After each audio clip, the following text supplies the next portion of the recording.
Estamos tocando un tema muy particular que tiene que ver con ese evento histórico que marcó la historia no solamente de la iglesia cristiana, la historia de la humanidad. Y alrededor de este evento estamos entonces pensando como en el legado que nos quedó, es decir, en qué medida esa reforma afecta a la iglesia, nuestra iglesia hoy. Y para eso pues hemos estado centrándonos, para que sea fácil, digamos, este recorrido y esta reflexión, pensando en las 5 afirmaciones fundamentales de la reforma. Hoy vamos a mirar la segunda afirmación, Soli Deo Gloria. Soli Deo Gloria, que significa que Dios es el único digno de recibir la gloria. Recordemos, para enfocar este tema, que cuando Lutero dijo esto, era porque estaba reaccionando a problemáticas muy claras de la iglesia de la época. Por ejemplo, se hablaba de la infalibilidad de la iglesia. La iglesia es infalible, se decía en ese momento. Lo que dijera la iglesia, y en ese caso, en ese sentido, pues los jerarcas, los grandes jerarcas, el Papa, era palabra infalible, era palabra de Dios. Lutero, inclusive en esa época, cuando lo juzgaron en la famosa dieta de Worms, él decía que los papas y la iglesia se habían equivocado muchas veces, ¿no? Eso era agresivo en ese momento, cuando todo el mundo entendía que la iglesia era infalible. Y en ese sentido la iglesia se estaba atribuyendo una gloria que no le pertenecía. También en temas de salvación, no hay salvación fuera de la iglesia católica, apostólica, romana. Esa gloria que se estaba atribuyendo la iglesia es de las cosas que Lutero toma en cuenta para decir, no señor, Soli Deo Gloria. La gloria es únicamente para Dios. Sin embargo, al hablar de este tema, yo quiero plantear 3 asuntos. En primer lugar, que ese tema no es un asunto o no es un invento de la Reforma de 1517. Cuando recordamos la Reforma Protestante y decimos que las solas, estas famosas solas, estas afirmaciones, y Soli Deo Gloria es un establecimiento de la Reforma o un establecimiento luterano, cualquiera podría llamarse a la idea de que Lutero se lo inventó. Y si Lutero se lo inventó, si surge de la Reforma, entonces no tenemos por qué creerlo, o tendríamos que cuestionarlo. Lo conmemoramos y lo enfatizamos siempre y cuando provenga de la palabra de Dios. Y en ese orden de ideas, entonces en esta mañana les invito a una caminata por la Biblia para mostrar cómo a lo largo de la Escritura efectivamente este principio de Soli Deo Gloria es bíblico y no simplemente de la Reforma de 1517. En primer lugar, no es invento de la Reforma, es palabra de Dios. Miren lo que dice el Salmo 24:10. Y ya que es un salmo, una canción, los salmos son poesía, son canción, entonces les invito a que lo digamos en coro como si fuera una poesía, todos leyendo aquí al frente este texto. ¿Quién es ese Rey de gloria? Jehová de los ejércitos es el Rey de la gloria. La pregunta, ¿quién es el Rey de gloria? Aquí vale la pena que hagamos una aclaración, especialmente para algunos que me han escuchado, especialmente en parejas, hablar de que gloria no es algo exclusivo, el concepto de gloria no es algo exclusivo de Dios, sino que la misma Biblia dice que los astros tienen su gloria, este cuerpo terrenal tiene su gloria, el cuerpo celestial tiene su gloria, como cada cosa tiene su gloria. ¿Qué significa su gloria? La gloria de algo es el valor que tiene algo, esa es su gloria. Cada cosa tiene su gloria, ¿cierto? Igualmente las personas. Tal vez Ovidio es un gran empresario, esa es su gloria. Tal vez Tatiana tiene una voz hermosa, esa es su gloria. Cada uno tiene su gloria. Pero la gloria que tenemos los seres humanos es una gloria otorgada por Dios y absolutamente limitada, atribuida por Dios. Pero cuando hablamos de Soli Deo Gloria, estamos hablando de que Dios tiene la gloria absoluta. no otorgada, no dada por nadie, sino que Él la tiene por derecho propio. A eso se refiere el salmista cuando dice, Él es el Rey de la gloria. Él es lo máximo. Él es la máxima autoridad en cuanto a gloria se refiere, dice el Salmo, esta canción. En segundo lugar, no es un invento de la Reforma protestante, sino que es un derecho propio y exclusivo de Dios, porque Él mismo lo dice. Miren cómo lo expresa a través del profeta Isaías, capítulo 42, versículo 8. Jehová mismo dice, habla Él a través del profeta, dice, yo, Jehová, este es mi nombre, y a otro que no daré mi gloria ni mi alabanza a esculturas. Contundente, ¿verdad? Dios dice, mi gloria me pertenece a mí y no se la entrego a nadie. Es decir, Dios mismo habla de la gloria o de su gloria como un derecho propio. A Él nadie se lo ha dado. La gloria es para Él. Las glorias limitadas del ser humano sí son glorias otorgadas, entregadas, limitadas. Algo así como, pongamos un ejemplo. Hay un hombre cuya gloria es hacer goles. Se llama Radamel Falcao García. Esa es su gloria, hacer goles. Este hombre cuando hace gol, entonces levanta sus manos al cielo, señalando, como diciendo, inclusive lo ha dicho, no soy yo. ¿Sí? Le da la gloria a Dios. Eso representa la forma como a veces las glorias que tenemos o se las atribuimos a Dios o eso es mío. Mi tiempo, mi dinero, mi casa, mi carro, mi estudio, mi capacidad, todo yo. Dios, en cambio, sí tiene la gloria como un derecho propio, no se lo debe a nadie. En tercer lugar, podemos decir que no es un invento de la Reforma de 1517, sino que también es un reconocimiento que hace su pueblo Israel desde el Antiguo Testamento de una forma contundente, precisamente también a través de un cántico que encontramos en el Salmo 115, versículo 1, cuando dicen, y como este es otro canto, entonces los invito a que lo repitan, incluso, no solamente repítanlo, sino aprópiese de este salmo, de esta canción, digamos todos al tiempo, a la 1, a las 2 y a las 3. No a nosotros, oh Jehová, no a nosotros, sino a tu nombre de la gloria, por tu misericordia, por tu verdad. No a nosotros, dice el pueblo de Dios. La gloria no es para nosotros, la gloria es para ti. Ahora, esto lo dice un hombre inspirado por Dios, un salmista que reconoce la gloria de Dios, que es capaz de decir soli deo gloria. Aunque hay que reconocer que otros judíos, otros del pueblo, a veces no entendieron esto y a veces dijeron somos el pueblo de Dios y sacaban pecho, pero se atribuían la gloria a sí mismos. Y entonces Dios tuvo que avergonzarlos muchas veces para que entendieran que la gloria era de Dios. Pero este autor inspirado lo dice con claridad, no a nosotros, sino a tu nombre da gloria. Por otro lado, no es un invento de la Reforma de 1517, sino que es ratificado por el mismo Jesucristo cuando una noche, antes de ser crucificado, pero habiendo ya terminado como toda su tarea aquí en la tierra al finalizar esos 33 años que pasó por acá, oró por sus discípulos. Y en esa oración que le elevaba a su papá, al Padre Celestial, le decía, yo te he glorificado en la tierra, he acabado la obra que me diste que hiciese.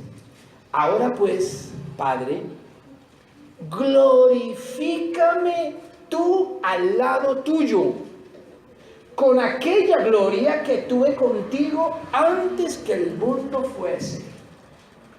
Me encanta este texto porque Jesús no solamente está diciendo soli deo gloria, sino que además nos está ratificando que Él es Dios. Está mostrando su deidad cuando dice glorifícame al lado tuyo con aquella gloria que tuve contigo antes que el mundo fuese. Está hablando de su eternidad. Está hablando de su gloria, está diciendo que Él es Dios. Sobre todo si tenemos en cuenta lo que el mismo Dios había dicho a través de Isaías. Yo no comparto mi gloria con nadie. Así que si Jesús tiene esa misma gloria es porque Él es el mismo Dios y merece esa gloria también. Soli Deo Gloria. Por otro lado, no es un invento de la Reforma de 1517, sino que es un mandato para la Iglesia, establecido, entre otros, por el apóstol Pablo, cuando en la carta a los Corintios, en la primera carta a los Corintios, capítulo 10, versículo 31, dice: si pues coméis, o bebéis, o hacéis otra cosa, hacedlo todo para la gloria de Dios. Aquí está en forma de mandato. Todo lo que hagamos para la gloria de Dios. Este versículo marcó la vida de algunos creyentes en la iglesia donde yo crecí, porque recuerdo que hacíamos algunas actividades como de talentos también, y cada vez que alguien pasaba al frente, cuando estábamos jovencitos, nos enseñaron a decir la frase de cajón: esto es para la gloria de Dios, no miren lo que yo hago. Pero uno lo decía como frase de cajón, ¿no? Porque sin embargo uno se ponía colorado, entonces decía, eso quiere decir que uno le estaba poniendo atención a lo que, o uno se ponía triste si no lo aplaudía, o era una disculpa para no ensayar también. Yo no necesito ensayar porque esto es para la gloria de Dios, y salíamos a veces con chorrebabas, como dicen algunos, ¿cierto? Entonces era una frase de cajón, pero Pablo está diciendo aquí: todo lo que hagamos, o todo lo que hagáis, hacerlo para la gloria de Dios. Es un mandato para la iglesia. Por otro lado, no es un invento de la Reforma. Hay una razón eterna para Soli Deo Gloria, que plantea precisamente el mismo Pablo en la carta a los Romanos, capítulo 11, versículo 36, cuando dice: porque de Él, y por Él, y para Él son todas las cosas, a Él sea la gloria por los siglos. Amén. La gloria para Dios por siempre. Pero Pablo aquí nos está dando una razón elemental. Él dice, está hablando aquí de todas las cosas. Y cuando habla de todas las cosas, usted y yo estamos incluidos ahí. Está la tierra, está el universo, están los animales, pero también estamos usted y yo. Y todas estas cosas fueron creadas según Pablo. Entonces, número uno, de Él. ¿Qué significa de Él? De Él no es solamente en el sentido de pertenencia. Está diciendo que el origen, es decir, todo se originó en Dios. Él es el creador. Luego dice por Él. Esa expresión, esa preposición por, significa que Él es el que sustenta todas las cosas. Por Él existe. Usted amaneció hoy vivo porque Él le sostuvo la vida, aunque usted se quedó privado en la cama. Porque Él le permite respirar. O sea, las cosas se sostienen porque Él, su poder, su misericordia, su amor las sostiene.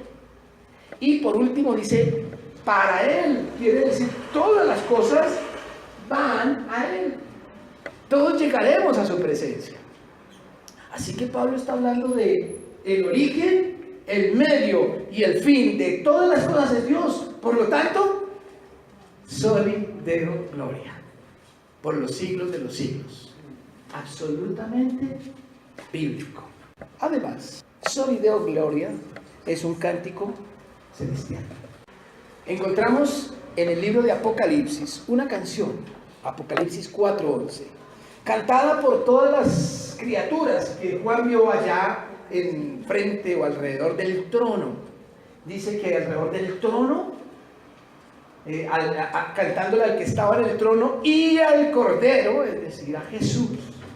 Le cantaban todos los seres vivientes y los 24 ancianos y los seres que habían allí. Cantaban esta canción. Y como es una canción, ¿qué tal si la cantamos juntos? Así sea, sin música, a la 1, a las 2 y a las 3. Señor, digno eres de recibir la gloria, la honra y el poder, porque tú creaste todas las cosas y tu voluntad existen y fue creadas. Es un cántico celestial, apocalíptico. Así que Soli Deo Gloria no es un invento de la Reforma. Es un cántico que en el cielo en esta visión escatológica, apocalíptica de Juan, se ve a todos los seres cantándole a Dios, Soli Deo Gloria. Podríamos quedarnos aquí toda la mañana mirando más textos. He querido rescatar los más significativos, o algunos de ellos, para mostrarles y enfatizar que esto no se lo inventó Martín Lutero. Proviene de la Escritura, no surgió en la Reforma Protestante. La segunda cosa que quiero que miremos sobre esta afirmación luterana es que robar la gloria de Dios tampoco es un asunto de la Edad Media exclusivamente. Es decir, Lutero había evidenciado que la Iglesia estaba robando la gloria de Dios, y por eso su reacción. Estaba queriéndose atribuir algo que le correspondía solamente a Dios. Pero lo que queremos decir aquí es que no es algo exclusivo de esa época. No era una problemática de la Edad Media. Robar la gloria de Dios no es un asunto exclusivo de la Edad Media. Miremos algunos elementos también de la Biblia que nos permiten afirmarlo. Y vamos a tomar como ejemplo a Babilonia, para mostrar como ciertos modelos que lo podemos ver a lo largo de la historia de la humanidad, pero que se representan en la historia de Babilonia, del imperio babilónico. En primer lugar, los grandes imperios, o los imperios, han querido robar la gloria de Dios. Un ejemplo es este de Babilonia que encontramos. Ustedes conocen la historia, solamente quiero mostrar aquí algunos versículos. Capítulo 3 de Daniel, versículo 7. Recordarán ustedes que el rey de Babilonia, ¿cómo se llamaba? Nabucodonosor, levantó una estatua y la dedicó, llamó a todos los líderes del pueblo, del imperio, para dedicarla. Al oír todos los pueblos el son de la bocina y de todo instrumento de música, todos los pueblos, naciones y lenguas se postraron y adoraron la estatua de oro que el rey Nabucodonosor había levantado. Es decir, todas las naciones que estaban bajo el yugo de Babilonia tenían la obligación de rendirle la gloria a esa estatua. Sin embargo, esa estatua representaba la gloria de un imperio, y a ese imperio se le rinde gloria cuando todo el mundo se tiene que inclinar ante la estatua de Nabucodonosor. Ustedes sabrán si eso es exclusivo de esa época o si la historia ha reflejado eso y si hoy todavía existe, ¿cierto? Pero resulta que hubo tres amigos de Daniel. ¿Cómo se llamaban? Sadrach, Mesach y Abednego. Estos tres muchachos, ¿saben lo que dijeron? Si hubieran hablado en latín, habrían dicho Soli Deo Gloria. Se quedaron de pie cuando sonó la música y no se inclinaron, porque ellos ya tenían ese principio. Estamos hablando del siglo VII antes de Jesucristo. Y ya estos muchachos dicen, no, Soli Deo Gloria, aunque nos amenacen con meternos a un horno. Y por no arrodillarse, los metieron al horno, a una caldera. Que entre otras cosas, el rey Nabucodonosor estaba tan enojado que mandó calentar el horno 7 veces más de lo normal, porque estaba furioso para que no duren ni alcancen a llegar a la puerta. Se calentó tanto, que los que lo echaron al horno se murieron achicharrados. Y Nabucodonosor se acercó a mirar por una mirilla seguramente de la caldera y dice, ¿cuántos fue que metieron? 3, pero yo veo 4. Estaba Dios, el ángel de Dios, cuidando a estos 3 muchachos. Y el rey Nabucodonosor se asustó y dijo, sáquenlos. Los sacaron y ni olían a humo. ¿Usted estaba en un asado y que no quedó oliendo a humo? Ni olían a humo, ni se les había chamuscado una pestaña. El rey Nabucodonosor quedó tan sorprendido, tan admirado de este milagro, que entonces cambió de un extremo al otro y dijo, no, este Dios es muy poderoso. Este Dios parece ser más poderoso que los dioses que nosotros tenemos. Y entonces, sin pensarlo 2 veces, declaró al Dios de estos 3 hombres el Dios del imperio. Y entonces da una orden. Miren lo que aparece en el mismo capítulo 3 al finalizar. Por lo tanto, dice Nabucodonosor, yo decreto que todo pueblo, nación o lengua que blasfeme contra el Dios de Sadrach, Mesach y Abednego sea descuartizado y su casa convertida en un muladar, por cuanto no hay Dios que pueda librar como este. ¿Ah? Es decir, convierte la religión ya vista, la de estos tres jóvenes, en la religión impuesta en el imperio, de tal forma que la religión también se ha robado la gloria de Dios y se ha atribuido la libertad de matar y ordenar y imponer. ¿Será que eso solamente sucedió en esa época? ¿O será que la religión ha seguido atribuyéndose la gloria de Dios, imponiendo con la espada los principios de una religión determinada? La religión de Babilonia es un ejemplo de cómo la religión se roba la gloria de Dios. Y en tercer lugar, en esta historia de Babilonia, miremos al rey como tal, es decir, el imperio, la religión, pero él como persona también quiso robarse la gloria de Dios. Solamente un capítulo después, en el capítulo 4, después de esta gran experiencia que tuvo Nabucodonosor, un día se estaba paseando por sus jardines y miraba a Babilonia, todo orgulloso. Y miren lo que dice: ¿no es esta la gran Babilonia que yo edifiqué para casa real con la fuerza de mi poder y para la gloria de mi majestad? Ustedes saben qué es Babilonia. Una cultura, una ciudad poderosa de la época. Existen unas ruinas, pero existen también recuerdos como los jardines colgantes y la grandeza de Babilonia. Así que este rey mira esa grandeza en su pleno esplendor y dice: para gloria de yo. El yo, el ser humano, el individuo, también ha querido robarse la gloria de Dios, desde el más poderoso, porque tiene que presentar, hasta el más humilde, que no tiene nada que mostrar, pero también dice: yo hago con mi vida lo que se me dé la gana. Y eso es una forma de robarle la gloria a Dios. Yo conseguí esta plata con el sudor de mi frente. Yo me sacrifiqué para estudiar. Yo conseguí esto, yo luché por aquello. Y comunicamos un mensaje de que es que gracias a mí tengo lo que tengo. Pero Nabucodonosor es un ejemplo, un modelo de cómo el ser humano le roba la gloria a Dios. Todo eso no es sino el resultado de la influencia satánica. Vamos a irnos unos añitos más atrás. Saltamos del siglo XVI al siglo VII a.C. Vamos a irnos un poquito más atrás para mirar esta historia. Isaías 14, 13 y 14 dice: tú que decías en tu corazón, subiré al cielo, en lo alto junto a las estrellas de Dios, levantaré mi trono, y en el monte del testimonio me sentaré a los lados del norte, sobre las alturas de las nubes subiré y seré semejante al Altísimo. ¿Quién decía eso? Un ángel de luz. Por eso no puedo decirles exactamente en qué año fue, porque esto es una historia celestial. Un ángel, una criatura de Dios que quiso robarle la gloria a Dios.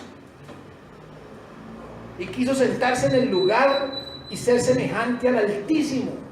Y entonces Dios lo derribó, lo destituyó, lo expulsó y se convirtió en nuestro peor enemigo, el diablo. Este es el origen de Satanás. Por eso creo que cuando el ser humano le intenta robar la gloria a Dios, está siendo influenciado por el mismo Satanás. Y ha sido un problema de la humanidad. Dice Pablo en Romanos capítulo 1, versículo 21: pues habiendo conocido a Dios, refiriéndose a la humanidad, habiendo conocido a Dios, no le glorificaron como a Dios, ni le dieron gracias, sino que se envanecieron en sus razonamientos y su necio corazón fue entenebrecido. La humanidad se ha dedicado a darse la gloria a sí misma, y a dar la espalda a Dios. Todo como el resultado de una influencia satánica. Por último, digamos que una iglesia honesta no acepta la gloria que no le pertenece. Y aquí estamos haciendo referencia precisamente a lo que Lutero está reclamando en su siglo XVI. Él ve que hay deshonestidad en la iglesia. Una iglesia honesta no acepta la gloria que no le pertenece, sino que sabe decir soli Deo gloria. Miremos una historia que encontramos en Hechos capítulo 14, versículos 8 al 15. Dice que cierto hombre de Listra estaba sentado, imposibilitado de los pies, cojo de nacimiento. Jamás había andado. Este oyó hablar a Pablo, y Pablo, fijando en él sus ojos y viendo que tenía fe para ser sanado, le dijo a gran voz, es decir, gritando: levántate derecho sobre tus pies. Y él saltó y anduvo. Entonces la gente, visto lo que Pablo había hecho, alzó la voz, es decir, gritaron, diciendo en lengua licaónica: dioses bajo la semejanza de hombre han descendido a nosotros. Y a Bernabé le empezaron a decir Júpiter, y a Pablo Mercurio, porque este era el que llevaba la palabra. Y el sacerdote de Júpiter, cuyo templo estaba frente a la ciudad, trajo toros y guirnaldas delante de las puertas, y juntamente con la muchedumbre querían ofrecer sacrificios. ¿A quién? A Júpiter y a Mercurio. Pero eran Pablo y Bernabé. ¿Usted qué haría si le pasa eso? ¿A usted no le ha pasado de pronto que alguien da un testimonio, por ejemplo, de sanidad, y de pronto usted dice: uy, es que yo oré por usted? Es que el poder de la oración. Y nos enorgullecemos cuando una oración que yo hice tiene respuesta. Si nomás con eso nos cuesta trabajo bajarnos del pedestal, ¿cuántos si ven y nos traen, nos alaban con un sacrificio como estos? Claro, no falta ver que diga: es que somos siervos del Señor y el Señor nos está poniendo en alto, no seremos cola sino cabeza, y esto es una bendición que viene de Dios. ¿Qué harían Pablo y Bernabé? Dice: cuando lo oyeron los apóstoles Bernabé y Pablo, rasgaron sus ropas y se lanzaron entre la multitud, dando voces, es decir, gritando y diciendo: varones, ¿por qué hacéis esto? Nosotros también somos hombres semejantes a vosotros, que os anunciamos que de estas vanidades os convirtáis al Dios vivo, que hizo el cielo y la tierra, el mar y todo lo que en ellos hay. Rompieron sus vestiduras, gritando soli Deo gloria, igual que Sadrach, Mesach y Abednego. Ellos eran honestos, no le robaban la gloria a Dios. ¿Será que la iglesia de hoy entiende esa palabra? ¿O será que en algún momento le estamos robando la gloria a Dios? Cuando decimos gloria a Dios como frase de cajón, pero por detrás queremos y nos enorgullecemos cuando somos alabados, reconocidos, premiados, y nos colocan títulos que nos ponen por encima de los demás. ¿Será que con denominacionalismos y afirmaciones legalistas e impositivas de la iglesia a una sociedad que no conoce a Dios, estamos queriéndonos atribuir la gloria de Dios? La iglesia de hoy otorga la gloria a Dios. Decimos soli Deo gloria y estamos dispuestos a rasgar las vestiduras, porque si no es así, necesitamos que se repita la reforma. No se trata de conmemorar, se trata de repetir la reforma de 1517. ¿Será que necesitas tú un Lutero que te recuerde que soli Deo gloria? ¿O estás dispuesto tú a ser un Lutero que, conociendo la palabra de Dios, eres capaz de promulgar que soli Deo gloria?